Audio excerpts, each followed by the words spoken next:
Hi hello ನಮಸ್ಕಾರ ಸ್ನೇಹಿತರೆ, welcome to Sweety creations. ಇವತ್ತು ನಾನು ಏರ್ ಫ್ರೈಯರ್ ಬಳಸಿ ಚಿಕನ್ ಕಬಾಬ್ ಮಾಡಿದ್ದೇನೆ. ತುಂಬ ಸುಲಭವಾದ ರೆಸಿಪಿ ನಿಮ್ಮ ಮುಂದೆ ಶೇರ್ ಮಾಡ್ತಾ ಇದ್ದೇನೆ.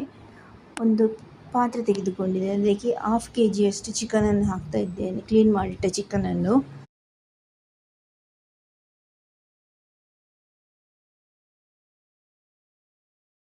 ನಾನಿಲ್ಲಿ ಬೋನ್ಲೆಸ್ ಅನ್ನು ತೆಗೆದುಕೊಂಡಿದ್ದೇನೆ. ಈ ಚಿಕನ್ನಿಗೆ ನಾನು ಕಬಾಬ್ ಪೌಡರ್ 2 ಟೇಬಲ್ ಸ್ಪೂನಷ್ಟು ಹಾಕ್ತಾ ಇದ್ದೇನೆ. ಇಲ್ಲಿ ನಾನು ಸಾಲ್ಟನ್ನು ಸೇರಿಸ್ತೇನೆ. ಕಬಾಬ್ ಪೌಡರ್ ಸಾಲ್ಟ್ ಇದೆ. ಈಗ ಅದಕ್ಕೆ ಅರ್ಧ ಚಮಚದಷ್ಟು ಅರಿಶಿನ ಪೌಡರನ್ನು ಸೇರಿಸ್ತಾ ಇದ್ದೇನೆ. ಅರ್ಧ ಚಮಚದಷ್ಟು ಶುಂಠಿ ಬೆಳ್ಳುಳ್ಳಿ ಪೇಸ್ಟನ್ನು ಕೂಡ ಹಾಕ್ತಾ ಇದ್ದೇನೆ. ಇದನ್ನು ಸ್ವಲ್ಪ ಮಿಕ್ಸ್ ಮಾಡುವ. ನೀರು ಹಾಕೋದು ಬೇಡ, ಹಾಗೆ ಮಿಕ್ಸ್ ಮಾಡಬೇಕು. ಮಿಕ್ಸ್ ಮಾಡಿದ ಬಳಿಕ ಅದಕ್ಕೆ ಅರ್ಧ ಲಿಂಬೆ ರಸವನ್ನು ಸೇರಿಸ್ತಾ ಇದ್ದೇನೆ.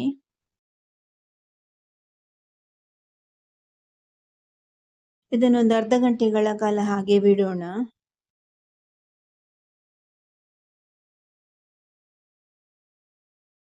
ಈಗ ಏರ್ ಫ್ರೈಯರ್ ತೆಗೆದುಕೊಂಡಿದ್ದೆ, ಅದಕ್ಕೆ ಫಾಯಿಲ್ ಅನ್ನು ಸೇರಿಸಿ ಹಾಕ್ತಾ ಇದ್ದೇನೆ.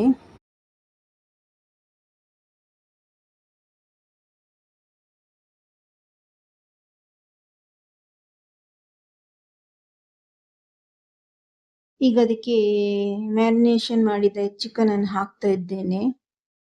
ಈ ವಿಡಿಯೋ ಇಷ್ಟವಾದಲ್ಲಿ ಲೈಕ್ ಮಾಡಿ, ಸಬ್ಸ್ಕ್ರೈಬ್ ಮಾಡಿ, ಈ ವಿಡಿಯೋವನ್ನು ಕೊನೆ ತನಕ ನೋಡಿ.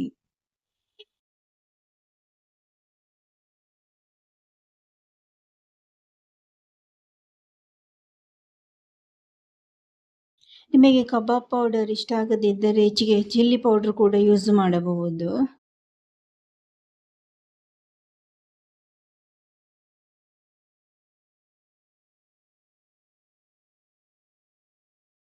ಎಲ್ಲ ಚಿಕನ್ ಅನ್ನು ಸೇರಿಸಿ ಆಯಿತು.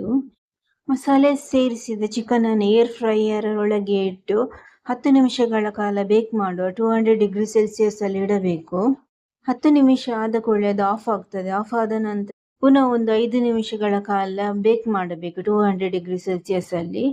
ಈಗ ನೋಡಿ, ತಯಾರಾಗಿದೆ ನಮ್ಮ ಚಿಕನ್ ಕಬಾಬ್, ಏರ್ ಫ್ರೈಯರ್ ಇಂದ ಮಾಡಿದ ಚಿಕನ್ ಕಬಾಬ್.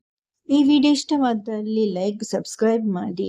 ಮತ್ತೆ ಹೊಸ ರೆಸಿಪಿಯೊಂದಿಗೆ ಸಿಗೋಣ. ನಿಮ್ಮ ಸಪೋರ್ಟ್ ಹಾಗೂ ಸ್ವೀಟಿ ಕ್ರಿಯೇಷನ್ಸ್ ಜೊತೆ ಇರಲಿ.